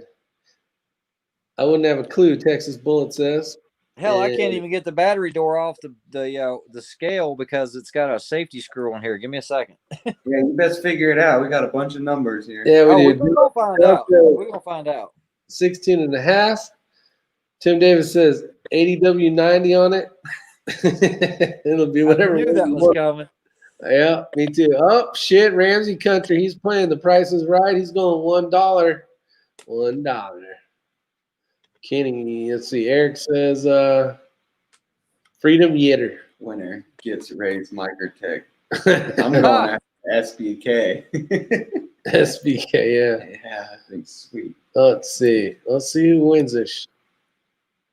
All right. What did you say? I said 18-3, right? No. I said 18-3. You keep trying to take the number. You said 18. No, the second time I came One. up with the number. You came up with 6, right? 18-6? No, I went 18-3. I went 18 then. And that is 18-3. Let's see. I just got to say, I got to put it on here so I have it because I'll forget what the hell I said. Obviously, you can tell. The Shaggy Rifleman, he's up there. He's at 19 3/4. We shall see. All right, I just found a brand new battery. I'm unpackaging it. Safety screws are conspicuous. If you go over, you lose. Yep, John says if you go over, you lose. It's like 21. If you go over 21, you bust. Done. No, Oh no. my goodness! Price is right. If you go over the amount, you're screwed. Even if you're like 1 ounce away. Yeah. I just weighed the rifle. Now I don't have a calibrated scale here, but it seems pretty darn accurate, and it is 16.0 pounds on the hoof. That is Oh, with an shit. That is with an Atlas bipod, Night Force 4-16, Wait, what was it? 16 what? 16.0. Okay, so John, he went over though. He went over. Let's see. I think John was the closest because I didn't see any other 16s, I don't think. Shit, it might be 45. 1 pound, Bob. 17, 7. Oh, no, John typed it in twice. 16 and a half, 19 and a half. Yeah. Let's see. You know who won? The first one that won was stupid ass rules, man. I love it. I love it. If you're old enough to know this, you're old enough to know. Right here. Not that you won anything. 45 Auto wins with 1 pound, Bob. Son bitch. He's Now the hold first on, one. hold on. Someone asked, without What? ammo or a clip or magazine, do you want me to put the magazine in? See if this is 16.5. Nope. I mean, that's cool and all, but it was how it was. That's true. I mean, if we're gonna, but now you can. I want to see if that ain't a half pound. There ain't no way in hell. No, I know it's not. I know it's not. And then Ramsey Country would have won the second time with $1. Well done, gents. Well done. All right, Here, so Russell. let's change gears for just a second. Looks like DW won that rifle then. Let's change gears for just a second, Rick. So you said 15 points. 9. 42 chilled. What's going on, buddy? Yeah, the magazine is not part of the rifle. See what people come up with when they're winning? That ain't part of the rifle. Let's see. Hey, Brian, so it's ironic you should say that because Rick and I have been doing a lot of 22 shooting for just practicing and everything else. And Old Fort, the owner of the range, came out to us today while we were training and said he has a guy that actually is part of that National Rimfire League or whatever, and they do want to hold a match there. So if they do that, yeah, absolutely, I'm going to try it. Neither is the scope then. You guys are splitting hairs over here.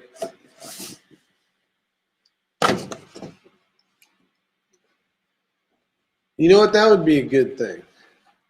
When I get my rifle all decked up and the scope's on it and all the shit and it's balanced where I want it, I'm going to do a video and I'm going to see who gets the closest. I'll do it on a live chat so we'll know who did it first. And I'm going to give away a hat. want to give away one of the new hats. Yeah, 45 Auto said he got his prize on Monday. He was the lucky winner of one of the hats. Nice. Very nice. Hopefully they send those damn things. They emailed me 2 days ago and they had a couple questions on them. So I answered them. So hopefully they get sent out soon. Any problems with the Tika magazines today? More me on this one than it was the magazine. Had some issues. The bolt, when I was moving from position to position, it was sliding forward and pushing the round up. And then when I was actually on a barricade, getting ready to cycle the bolt, I'd bring it back to go ahead and bring one in, and I would basically jam the next one into it.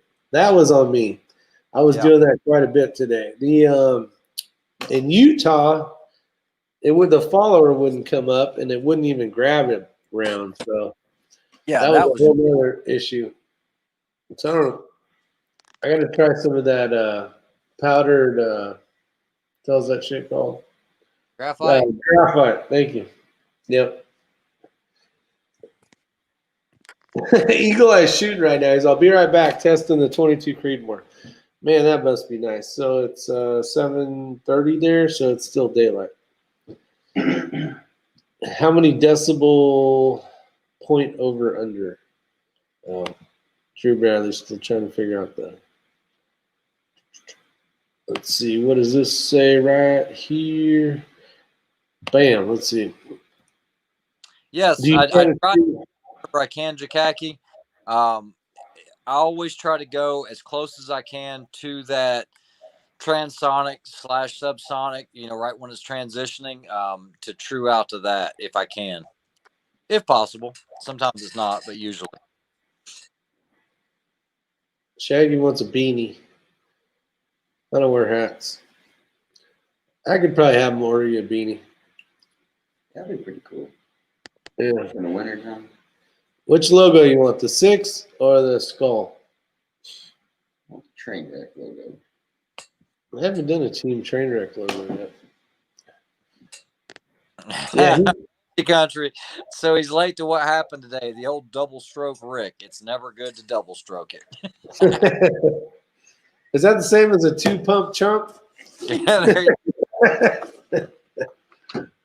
Just saying. Welcome to my world. Did you sprinkle any Carolina dirt in the magazine? No.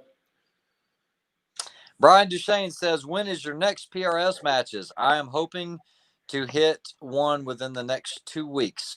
There is 1 week after next, I believe, and then the one following that week. I'm going to make one of the two. I'm going to try. Yeah, there'll probably be one while I'm at work. Yeah, conservative sniper, myself and Rick actually walked away winners last night.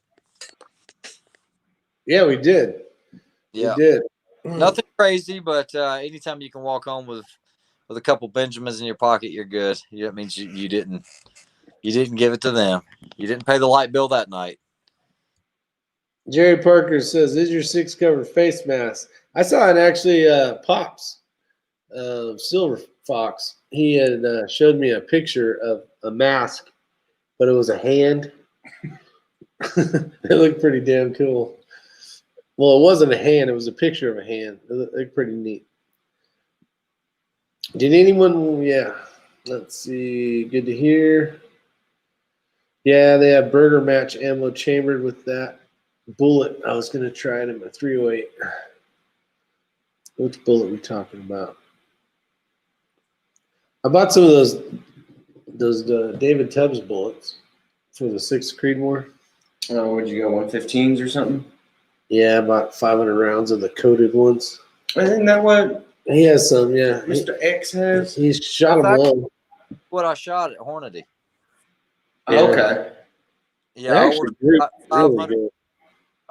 and they did well. I almost put out a video out there, Rick, and I think this would be a really helpful video with regards to PRS style shooting. There's a lot of people that might not be interested in PRS style shooting, but they're interested in long range shooting. Yeah. And these takeaways that I have really gotten from the Hornady PRC event. If you're wanting to get into PRS, first and foremost, one of the biggest things that's going to help you in stage planning is, number one, knowing where every target is located. You need to have a mental reference without looking through your spotting scope or looking through some binos. You should be able to close your eyes and visually know where each and every target is and what shape it is. It's not important to know the distance, but where its location is and references on things to find them. Okay, that's the biggest. Don't overpower on your scope. Keep it in that 10 to 13 range, somewhere in there. Everybody's a little different. If you're finding yourself coming down your rifle and it's 15 power, you've probably got too much in it, especially if you're moving from location to location. Now, if it's a fixed target that's multiple engagements, yeah, you can go a little higher on the power, but anytime you're having to search for targets, definitely come down. The Ramsey other thing, go ahead. No, go ahead. You're on a roll. Go for it. The other thing is you need to have everything organized in your pack in the same place. Okay. You need to know where your kestrel is going to be, and can you shoot a match without a kestrel? Yes, you absolutely can. If you don't believe that, just ask Matt Pierce. He was there when I spit it out. You don't have to have a kestrel. That's a joke from a long time ago. You don't have to have a kestrel. But what you're not going to have is the real-time wind value. You're going to be guessing. So unless you've got a lot of experience with that or reading the Mirage, the Strelok's going to give you the holds per se, but it's not going to help you but so much with the wind. You're just going to be inputting arbitrary numbers. So put your kestrel in the same spot, your live ammo in the same spot, a empty case bag somewhere. And then as far as actual shooting, once you've memorized that stage and it's solid in your head, make sure that when you change position, that you set your rifle directly in line with where that target is. I have seen so many guys, even outside of PRS, just in long range shooting, they set their rifle down haphazardly, get into position, then they spend another 15 seconds trying to find the silly target because it was pointed 20 degrees to the right of the target when they laid it down. That is a huge one. Rick and I actually worked on that a little while before we went to the Hornady match, and I think that's a big one. That's going to save you a ton of time. 90 seconds goes by extremely fast, guys. Yes. It's not your normal 90 seconds. It's fast 90 seconds. It's a fast 90 seconds. I mean, today when we started, you guys were asking about the training. I set up stages. We did 4-shot stages, 8-shot stages with 90 seconds. When we started, the guys that were actually shooting the course were typically getting 3 shots off out of 12 in 90 seconds. Now, they were having to change positions. However, at the end of the day, what was it, 4 hours later of doing this? It's about 4 hours, wasn't it, Rick? No, we didn't do that for that long. Well, how long did we do it then? You know what time we got there and what time we left. 3 hours and 55 minutes. Okay. Anyway, it was a long time, but by the time it was all said and get done, the guys were actually hitting more targets or more impacts on targets, and we're getting to either 7 out of the 8 shots off or getting all 4 shots off. So, I mean, it didn't take a long time, but you're going to have to dedicate some time into getting into these positions. Keep it simple. One game changer is pretty much all you're going to need. I tried to do that exclusively today. Yeah. Well, you tried that Area 419, and I noticed that it rolled on you once too, even though you had It did. Ramsey says the tub bullets are really Sierra bullets. Just saying. Correct. I believe Sierra does make the bullets for them, but those Sierra bullets, they make them for them to David Tubbs specs, because I don't think you can get a Sierra bullet of that weight with the rebaited boat tail. I could be wrong. Maybe somebody could correct me on that. And then actually, Conservative Sniper Hunter, this would be he commented about getting Matt and Bryson together to shoot that Snipers Unknown, but we're waiting on him to get a chassis. He's going to be more of a 2023 kind of shooter. Off For the your top. sake, you better hope it's 2023. I'm just saying, the way you got shit going, it took you 3 Yeah. years for a scope. I sold you the last one too. Yeah, I actually bought his Razor HD. I'm just saying. I don't know. Just saying. No, that would be a good team. That would be a good team for sure. Having a pillow, fill headspace is a nice secondary bag to have. Yeah, but we used the pillow bag a couple times today. The one thing I do like about the pillow compared to clipping it on my like pants when I like the sling idea because then it's always there and I can just slide it over to where I want it. And I looked for a piece of rope to do that today, and I didn't have any, so I would have done that though. Let's see. Dragon D says,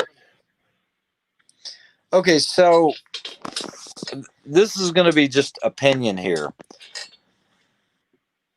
I think if you can do binoculars that have laser range finding capability, I think if they are good laser range finders, I think you're going to be better served than just running binos and then a standalone. Even though the Terrapin is an unbelievable rangefinder, I think you can be better off having something that's integrated but really high quality. I really like the Leicas. They do a great job, but you don't need range finding binos per se in PRS, but range finding binos in a search and destroy type match where you don't know where the targets are. They're all blind stages, and you're having to do a ton of scanning and quickly getting ranges. That's where you're going to make up you can't keep up with the guy that's got one of those hardly. All right. Because if you're spotting and then you're taking your binos down, or your partner, you're trying to talk them into the target that you're looking at right now, you just burn up way too much time. If you can get them integrated, great. What I don't like about the Leicas is man, I tell you what, some of these companies are coming up with these quick release mounts for these binos for the Vortex. There's all these machine companies that, man, they're making some awesome mounts for tripods. Leica, you can't do that because where they place the laser module. Now, the SIGs. Now, there's a gentleman on here that's offered to loan me his SIG bino rangefinders for review, but I can't right now, and that's why I haven't taken them up on it. I'd like to review those because I've heard nothing but good things about them.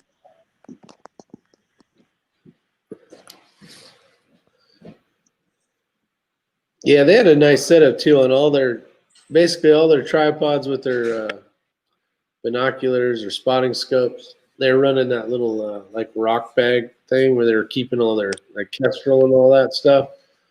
Yeah, Keeping it together. I like how they had their system set up. Well, the ones I saw, anyways. yeah. Conservative sniper. I remember that stage. I wanted to use that bag, but it didn't present itself in a way that I needed to use it or that I thought would help me. It's nice having the options. I've been told that there are some PRS matches or there's some matches that allow one bag. I know that the Snipers Unknown, you're allowed one bag. That's it. So the team each member can have one bag. So you have two bags between you. It would be better to have like a small / medium and then one large, and then you just swap them around as needed. Yeah. And I've seen people use like a big pillow bag as basically a small squeeze bag. If you have to. Let's see here. Oh, Conservative Sniper, you had sent an email. I don't know what day it was. I was checking them out. There was one. What the hell was it on? I already forgot. One was how to mount a scope. No, there's one about reloading the lands and going off the lands and everything. Oh, so I just why not chase? Don't chase the lands. Don't chase the lands. Yeah. Yep. And the guy was using a whiteboard. I did watch that. Oh, that's the right. I wasn't even on the right one. So you had commented this was your match in Utah, and that was not the match. That was a different one.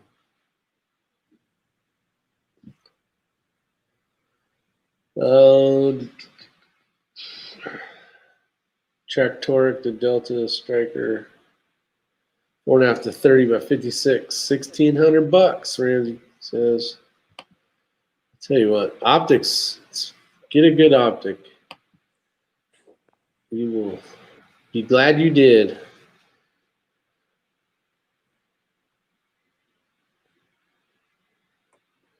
Oh, Ramsey Country's going 5 to 50 by 56. Nice.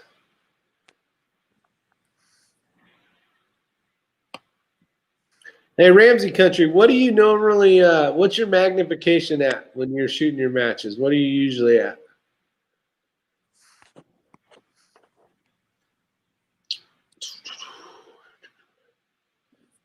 I like some of those competitions he goes to because you have the option of picking the point value you want. Yeah, I saw that. It's kind of cool how they do that. You can like get all ballsy and try to go for the 30-point one that's like super tiny, if you're running behind. It's pretty cool. Yeah, I have not used the Tractoric. Yeah. I don't know. I'm pretty simple. Once I find a brand that works, I usually pretty much stay with that brand until I either have an issue, if I have an issue, or something that's just way above and beyond everything else comes out. So right now, I foresee myself. As a matter of fact, I don't know if you guys noticed the scope that I actually have on the camouflage gun that Ken built up. That's actually not my normal 4 to 16. That's an older 4 to 16 that I had. That doesn't have the illumination. It is an ATAC R, and that has the H59 reticle, not the Trimmer 3.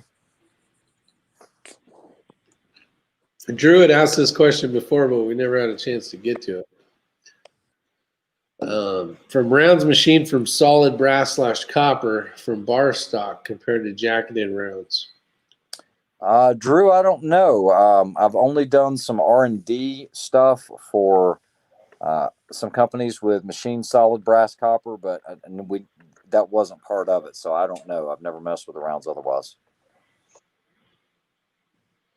Copper jacket and solid copper. Copper is the same hardness, so according to Eric, it probably wouldn't matter the way he's answering it.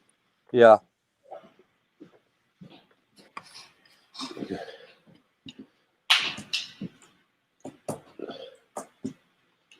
All right, Matt, I got a question for you. Get over here, please.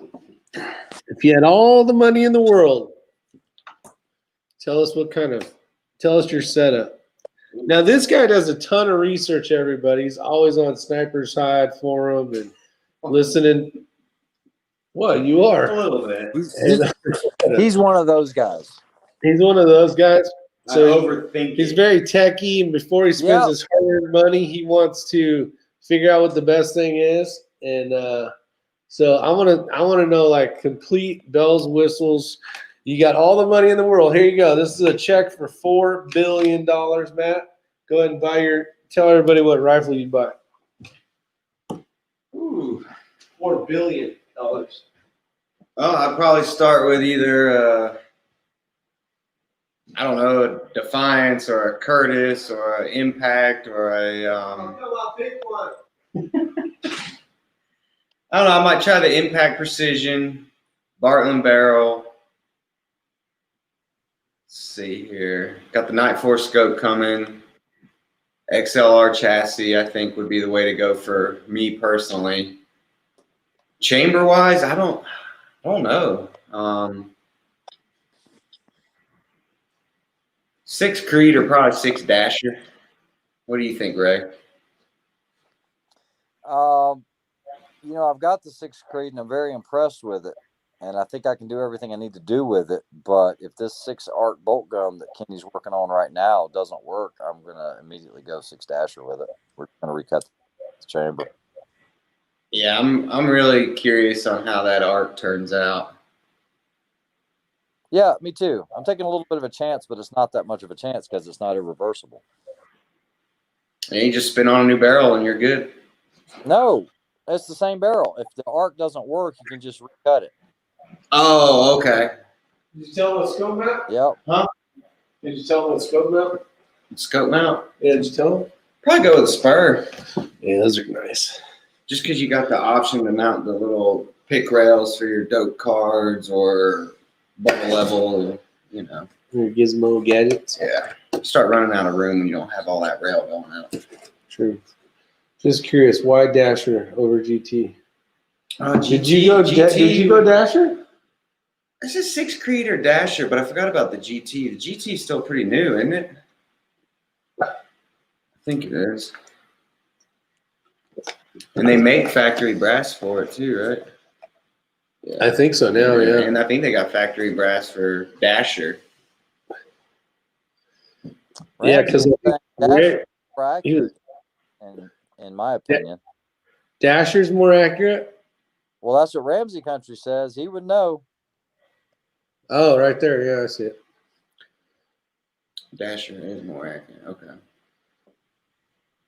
I heard there's like no recoil to them. Very, very minimal.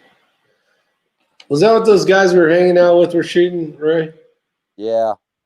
That little short round. Yep. Short stuff.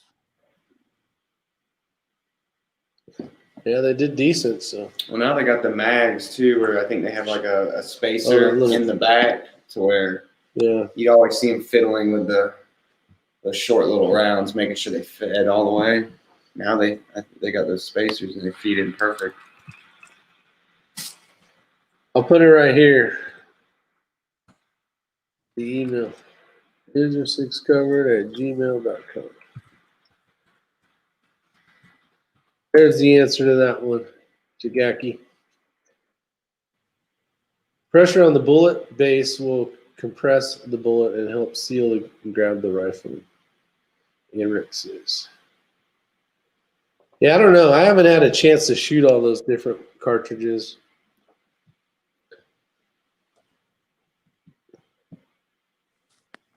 Anybody know? Actually, Eagle Eye, if he's still out there. Or maybe Todd Elster, he might know. GT and the Dasher, the difference in velocity is not sure. Short and fat is where it's at, Mac Eve says. You know, I had a friend contact me today, and this is an interesting topic. I'm see what everybody else says about this. So he's wanting to get into PRS, and he just got a batch of 500 bullets in, or his bullet of choice. And he was actually weighing every bullet and sorting them by their grain weights. You know, so if you're shooting let's say a 108 and that measured 108.5, 108.3, and a 107.9, he was separating them out. Okay.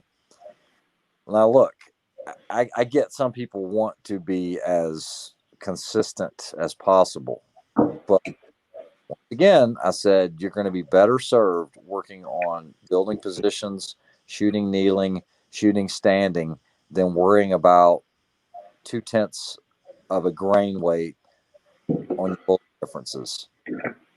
You know, he's already, right now he's loading, I think his SDs are somewhere around 8 or so. I said, it's probably good enough. Your gun shooting, he's shooting like half MOA all day long at 100. And I'm like, don't be weighing your bullets out. You're just wasting time. He was actually asking me, is it worth his time? And I said, no, absolutely not. I don't think so. So how many people on here, I'm not saying have weighed bullets, because I did that. And I think Rick did that on a video, just different manufacturers. But how many people do that? I don't. I load them all, and then I shoot them all. That's it. I do. You know what I mean? I mean, say I ordered 10,000, and I said, you know what? What is something I can do that I can just waste the day away? Like, then I would probably do it. I've done it for videos just to show consistency from It's interesting to see if there's different manufacturers. inconsistencies Yeah. or whatnot. like I'll pick 100 of, like, say I did some pistol stuff. So it was like I just grabbed 100 out of like 5,000 rounds from a different manufacturer, and just to see. But Shit's already time consuming. yeah, it's reloading sucks ass enough. Oh, here's something. Here's something really interesting. So when I was doing some of this stuff, and I used to be a huge Sierra fanboy because at the time they owned the market. And we're talking like in the early '90s. I mean, there really wasn't a bullet that compete with them. And the industry changed. The market changed. I shoot a lot of Hornady now, but I was doing some testing and looking at different bullets and bullet weights, and like if I grab this box of Berger 115s and I put them on the scale here, and I might actually do this. Might be kind of cool just to burn up 2 minutes or so. Or your premium bullet, which ones are the most consistent? Now, because of this R&D that I was doing for this company, I was having to measure overall length and blah blah blah and everything else on it. The most consistent bullet I found, and I'll see if you guys maybe check this, were the A-tips. Those things were unbelievably consistent with their numbers. I just couldn't get over it. It was like, dang, you think it's marketing, but I don't think it is. I think they truly. No, we tested a bunch. Remember? Yeah. We were measuring them, and then we did them against the ones I shoot. Yeah. The ULD match, and they were a hair more consistent. The A-tips. As far as weight and everything else, we're talking about dimensionally. They were a lot better than anything else I could find. Yeah, not weight, but like you said, burgers are more consistent. Ramsey says. Yeah, but they're freaking not as maybe not A-tips, but okay. No, I knew somebody was going to say that. So what I want to do is I'm going to go to the shelf here. I'm going to go to the shelf. I'm going to pull 5 A-tips just randomly out of. Matter of fact, these were brand new right here. So I'm going to pull 5 A-tips. These have never been messed with. I'm going to pull 5 A-tips. I don't have Ramsey's phone number anymore. All right, so I got 5 A-tips. Now I'm going to grab 5 Berger VLD targets, 6mm. Now these aren't supposed to be the same weight, but what we're going to do is along the bullets we're going to see. Hold on. Now remember, we're using a jeweler's lab grade scale here, so we're going to put this theory to test as we speak. I'm going to let you guys see this so I can't. Just a tip, he says. Just a tip. Hold on. Just a tip. This will be interesting. It's always interesting. All right. Very interesting. Here we go. So Boom. this is the Ojos here, and it's on grains. You guys can see the resolution. So this is the Berger 115. Here we go. Bullet 1. Dang, 114.995. Smack All yourself. right, so I'm going to set this here.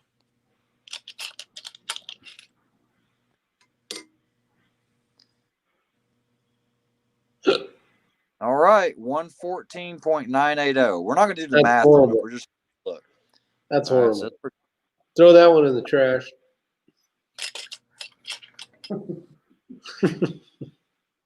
you got to remember the resolution we have on the scale here. So it's a heavy one. She's a big girl. 115.020. Jenny Craig.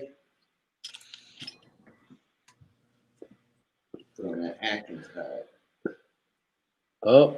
Oh, that's pretty spot on right there, guys. Look at look at the decimal. I mean, we're really getting down to brass tacks here.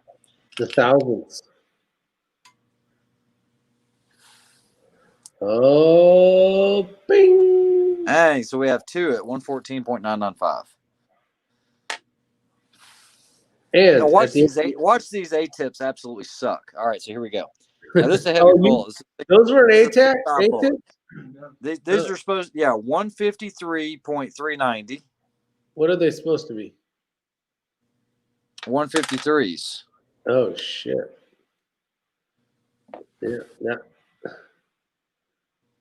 Yeah, that's pretty bad. Oh, yeah, it's definitely the Bergers. Bergers by far. Yeah, but those are like $40 each. 53.25. Damn. You got some fatties. Ooh. Oh, All right. they're all consistent, though. They're all 20. Yeah, they are, but not like the burgers were. Those burgers were pretty darn good. You're And getting last your- one. You're Last getting your one. money's worth. Oh, that was Yep. way up there.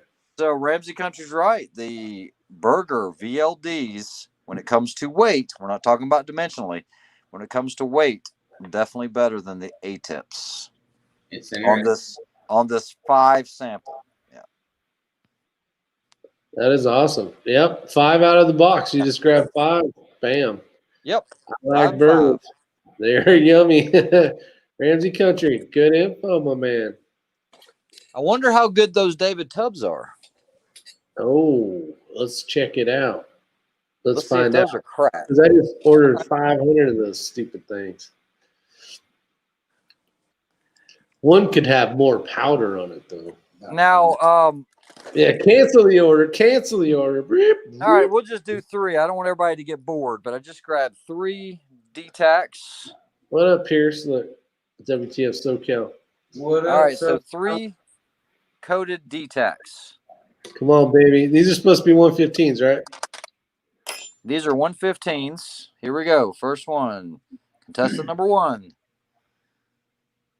Oh, not bad. 115.095. That ain't bad. 2.5, Shaggy Rifleman says, you lazy bones. You lazy bones. You got 115.105. not too bad. These are half the price, though, everybody. 115.120.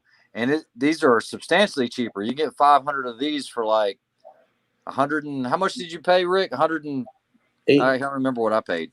I can't remember what the shipping was, but I don't know. I think it was 180 something. Okay, so guys, let me point this out while we're here. I don't know if the resolution is going to be good enough. This is a burger, and if you see this boat tail, do you see how the angle comes in straight and straight? This is the A-tip, and if you can see, straight, straight. On the D-tac, it actually has a curvature right here, and that's that rebated boat tail. I believe it was am I right? It was a 70 degree, but yeah, it's tapered, like concavity to it. It's not going to focus that well, but yeah, apparently it's supposed to seal off the gases faster. Seal off the chamber You faster. can almost run that backwards. Prolong barrel life. Yeah, exactly. Well, that's what the claim is anyway. You can almost run the bullet backwards. I just run them because they're a whole lot cheaper. Yeah, cheaper's good. I like cheap. They've been pretty good too. They've been freaking accurate. Sierra are very good, but not like the burgers. Yeah, Ramsey Country's he's burgering it up. Hey, No, Ramsey, they're good. I like them. They're just so expensive. I know Ramsey. Where are you buying your burgers at? Maybe you got some hookup somewhere. Because I know you buy a lot. I'm gonna assume. What up, SoCal? Let's see. I can't agree more with Ramsey said on Ojive length of bullet. Yeah. What did he say? On the Ojive? All within 0.5%? Yeah. Gotcha. That was an answer for the weight, though. It was way up here. Gotcha. I'm looking for it right now. Chris Smith, how did the D-tac shoot? I've got about 250 rounds down my barrel of the D-tacs. And what I noticed comparing it to the Burger VLD Target 115, same grain weight, same charge and everything else, same run out, is the Burgers will outshoot it at 100 yards. No doubt about it. It will shoot tighter groups every time. At 500 yards, the D-tacs shoot tighter groups than the hybrids do, or the VLD Burgers. Rick was actually out there when I did it, and it was not.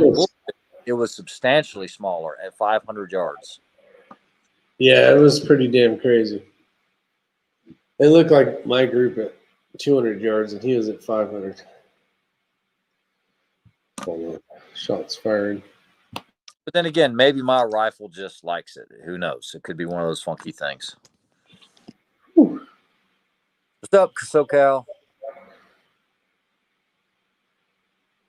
Dang, we've been yapping for 2 hours. I know it. Dang it.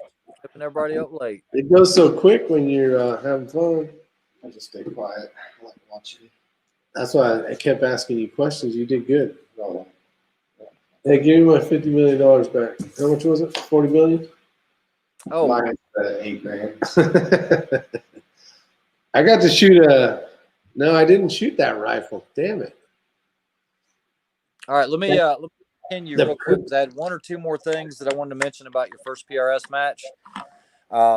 Don't be afraid to tell the RO or tell people on your squad that this is your first match. They will be glad to help you or assist you, or guys that if you don't have all the gear, they'll be like, look, hey, do you need this bag or anything like that? Even if you're not that type of person that would take it, you would want to at the match. I mean, let's say you don't have a big pump pillow and they're like, hey, man, for this stage, you're going to need this. You'll end up being friends with everybody on the squad by the time it's all over with, especially if it's a 2-day match. Yeah. If you do have a Kestrel, know how to use it. I'm not saying you need to know each and every menu or, target A, B, C, and D, but know how to compass calibrate it, direction of fire, and how to take your wind readings. That's Yeah. important. Make sure you have something to write on. A little pen and pad will suffice. It doesn't need to be crazy, but I can't tell you how much. You need to memorize that stage. It's not rocket science, okay? Know where it's at and know terrain features. That's going to be your biggest, that's going to be your biggest help. Of course, hitting the target is going to be better, but if you can't find them, you're never going to hit anything. That's where you're going to burn up all your time. Yeah, find the day. I had one stage where I was like, I cannot find this stupid thing.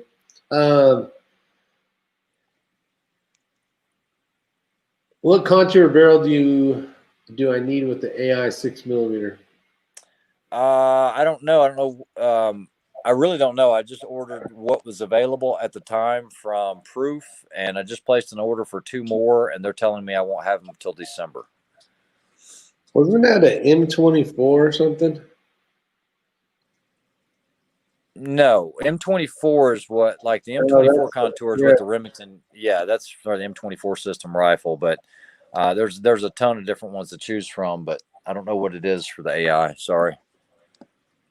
Do you guys try any Lapua bullets? Robert says, Robert Appleby. If so, how do they do compared to the local made bullets? Bullets or cases? Do they make? I didn't know they made bullets. I'm just running their cases and nothing else. Lapua cases for me, not Lapua bullets. Yeah, Chris Wynn said if you guys, if you're big into the 308, he has a 3-part series on 308 development. Eagle Eye Shooting does. He's still in here, so go check out that for sure. And if you guys don't know, if you're new to the channel, this guy right, where the hell did he go? Oh, right here is actually the ones that had built. He actually Desert Precision Gunworks in Havasu, Arizona. Lake Havasu. Lake Havasu makes some beautiful rifles. So if you've seen those pictures of the one Ray he finally got, and I got one coming, a little bit different build, but awesome work. Awesome work. Go check it out. Can't say enough good stuff. I did a video today. Rick will tell you, Ken, I was going to do a video with regards to that rifle and talking about Desert Precision Gunworks, but I wasn't happy with the quality of the video, so I'm going to redo it again. But yeah, big thanks for doing that and getting me that built out expeditiously. I was thoroughly impressed with it. I really got to put it through some paces today. Yeah, it's fun. That thing did good. Spirito Sendero Condors are most used. I like the heavy Palma or the MTU. There you go. There's the answer to that one. Why does Matt look so tired? He had to play table tennis. Actually, table tennis, if you play enough of table tennis, will kick your ass. Maybe 15 games. 15 games? Yeah. Matt, who would have came in first if I showed up? You Ah, should have brought you as a celebrity guest celebrity guest. I could have showed him my magic. to walk away with some money. Yeah. Hey Ray, when are we doing this online freaking dart off challenge deal? I don't you- know. That's something you came up with. I'm waiting on your ass to get over here so we can play darts. Ain't nobody got time for that. Obviously not. Thanks, Ken. I appreciate it. Plus, I No, get the we owe you on this one. Those are some great builds. Yeah, for sure. Sweet. They are nice. Just ordered the Pelican 1750 case, best method to cut the foam. Here we go. This could be a good topic, actually. Go ahead, Ray. We'll let you start. Yeah, usually I'll just take it. I'll outline it with a thin Sharpie on whatever I'm trying to do, get the layout right. And once you do the outline, I will take like a long, non-serrated blade, almost like a cooking knife, okay? A fillet knife, if you will. I've heard of people actually using the electric little Turkey oil. scissor knives for doing it as well, but I'm not one of these that's type A and retentive, because I know me, in 2 weeks I'm going to cut another hole somewhere else or whatever. But that foam's cheap enough. I can source it locally, but that's how I do it. See you, John. Let's actually get into more depth into this. So I used here's what I did. I marked it out how I wanted it, and I used this. I went straight down at 90 degrees, and this thing was either this one or another knife I had, but I just kind of did the old deal, kind of like rattle can. It turned out great, but it's not the perfect smooth edge kind of deal. The biggest thing and the most important thing is to plan ahead. So like if you're going to carry it, so let's talk about this. If you're going to carry it through the airport, because God knows that happens. Ray's had wheels on it. My 1750 I had to leave because of flight restrictions of costs and all that other crap. So, but how do you want your rifle? Like I have the butt set up so when I'm rolling it, the gun's pointed up. Reason for that was I just figured it'd be better to have the weight, and that's if it's even, I'm just going through this stuff in my head, but planning ahead of time before you make any cuts is a huge idea. Like the next time I do it, I'm actually, which I can on this new rifle, but I want to be able to have it folded. I think I'm going to go with a shorter one. Just for the cost thing. Now, if I fly Southwest, it doesn't matter because they are the bomb compared to American Airlines sucks ass. But, yeah, trying to figure it all out is the key. Yeah, see, check this out. So SoCal, you can design everything and they send it within a week. I don't know what did he put the company? Yeah, my case builder. Yeah, it's my case builder. But it's expensive as hell, man. Yeah, and there's another company that does it that does, in my opinion, even a better job than them. And I believe it's called Nalpac. I had them do some cases that were for some stupid expensive rifles that were going to be gifted. And we don't even want to get into the cost of these rifles, but the job that they did was second to none. But, if you're that kind of guy or you have something that's really collectible, but my case builder or an Nalpac, or just do it yourself like we do. Bryson's out there. The one thing I will say is I do not like the pre-cut rip-out stuff. That shit, after you throw your gun in a few times, Pluck out. The pick and pluck, I hate that. Sucks. That stuff is horrible. Yeah. So if you have an option, don't go with that crap because it's just keeps growing every time you throw your rifle in it. Hey, Bryson. What? I smash my fingers in the door and pluck that stuff out. It's like plucking turkey feathers. Let me see who said Yeah, this. throw it in the water jet. That'll Oh, work. there's Jake. Copy that. I couldn't find his damn. Let me make sure he's on here.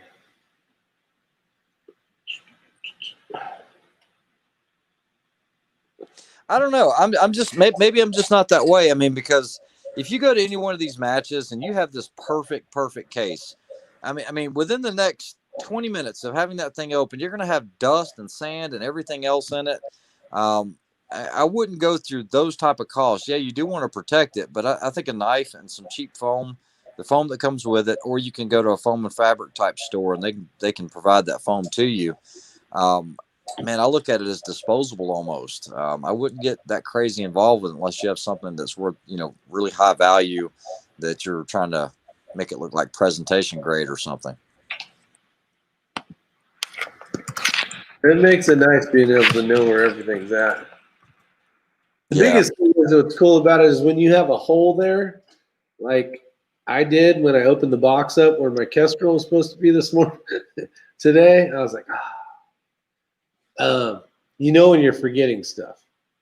So it makes it easy because before you leave, you're like, okay, all the holes are filled, so I got all my crap instead of so that's something to think about as well. Yeah, Drew Bradley says bubble wrap and peanuts to ship a $4,000 rifle. No, look, I get it. I mean, I am all about Pelican. I have a ton of Pelican cases, but like I said, the problem is it never seems like one rifle is dedicated to one case. You're going to have to move stuff around all the time, and getting something that fits perfect. I just have too many rifles. I can't have that many Pelicans around. So, something that's just kind of versatile. Some of them just have open squares in it. You should have seen the cases that Rick and I rigged up. Those were horrible. It was a cluster monkey. You should, yeah. It was bad. It like real bad. No, we had so much foam stuff in those. We were jumping on them. Foam from like 14 different cases and just threw that shit in there. It was, ain't nothing thing, right? But it worked. That's it. That's all that matters. But yeah, it was not the. I think those HFKs will make a good shipping box. Yeah, it's funny you should say that, Jerry Parker. I shipped that chassis, that Manners chassis, to Eagle Eye, and when he opens the box up, he is going to see another box inside of that box, which contains a PSA shipping box. They do a good job with their foam, man. That's why you should keep those things. Yeah, Jerry's right there. Let's see. Is the 1750 the go-to travel case?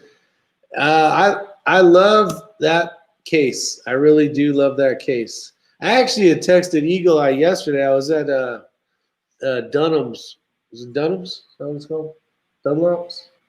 I don't know where you were. That sports shop. That.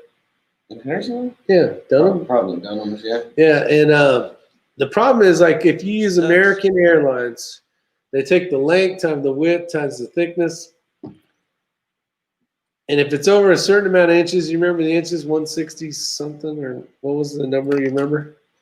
They charge it was $200. 63 linear, I think. Yeah, 63. So if you're going to go with American Airlines and maybe some of the other ones, you're going to pay an additional $200 for each trip with the 1750. Wow. So that's the reason why I'm thinking about actually buying another Pelican case, a shorter one, and then just taking the stock, not the stock, but I guess it's, or getting the folded version. That way I can collapse the stock, throw it in a shorter box, and see if everything would fit. Yeah, SoCal's right. It's 62 inches. I knew it was 60 something, but yeah, 62. Yeah, there you go, 62. Spray foam insulation trash bag. Drop the rifle for fit. Bada bing. Actually, that's not a damn bad idea. If you did it right, Drop it for fit. yeah. You put like a piece of cloth over it, and then just squish that bitch down into that nasty foam stuff. Just then shave it off. Oh yeah. Don't put a piece of cloth over it, Rick. some purple It's the purple felt. The new camo color for you. New camo color. That's right. That's what I'm talking about. Have you guys tried anything like the Air Armor Tech cases? No, I haven't seen those. All right, maybe I've seen them and didn't know what they were either.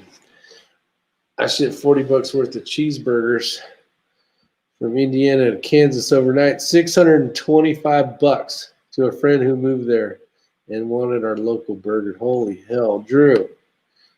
Damn it, my man. That's crazy talk. Is that a real story? All right, I'm gonna assume it is. That's some expensive damn burgers. You should have shipped them some damn Maine lobster or something.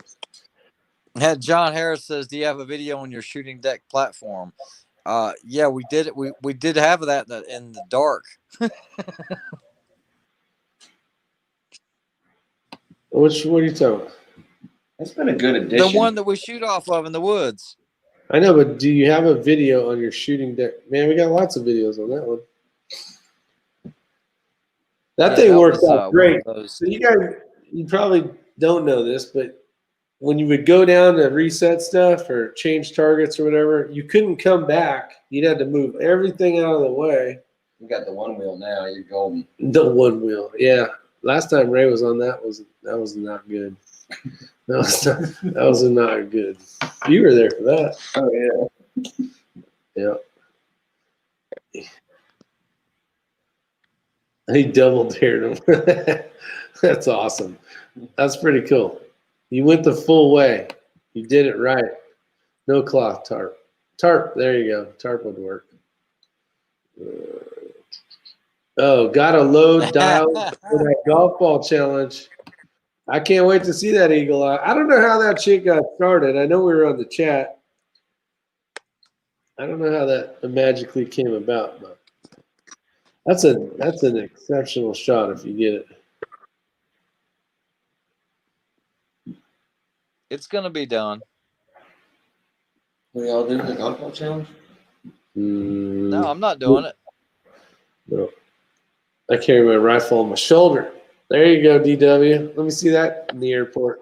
That ought to be interesting. Make sure you get video of that. It would be awesome and heavy if they made cases with the same gel they use for Boom's covers for the MSAs and the Pelter. Yeah, that would be a freaking one cool case, but it would weigh. The comfy ones. It would weigh a ton. Yeah. Yeah, man. I sent Bryson a link, but I don't know if he ain't coming. But he had longer hair. All right. Well, let's skedaddle out of here then. It is 11:25 p.m. on the eastern side of things. Hopefully you guys stay safe. You got anything to tell these fine men and women out there, Mr. X-Ring? You guys aren't familiar with X-Ring's channel. Get over there and subscribe to him. Oh, He's you at 40 should have seen him subscribers. today. We go to the range, and the guy was like, "Yo, there's your X-ring," and then Rick's like, "Oh, geez, brother." The hats should be no, on the left, I just- Chris. Yeah, I'm glad we can have these chats. No, it's cool. Yeah, I'm glad we could have these chats and share the experiences because it's all about learning. And man, I'm learning every day. I have a good time doing it. And The best part was he looked at me like I never even been in one of his videos. He's like, no, I don't know that guy. Still a dick. Still a dick. Hashtag still a dick. yeah. All right, guys. You guys take care and have a great weekend. Have a good one. Hopefully we entertain I'll holler at you tomorrow. Don't be hollering at him. All right, everybody. Take Holla, care. holla. Stay safe. Holla, holla. Bye for now. All right, we'll see you. Bye. Bye.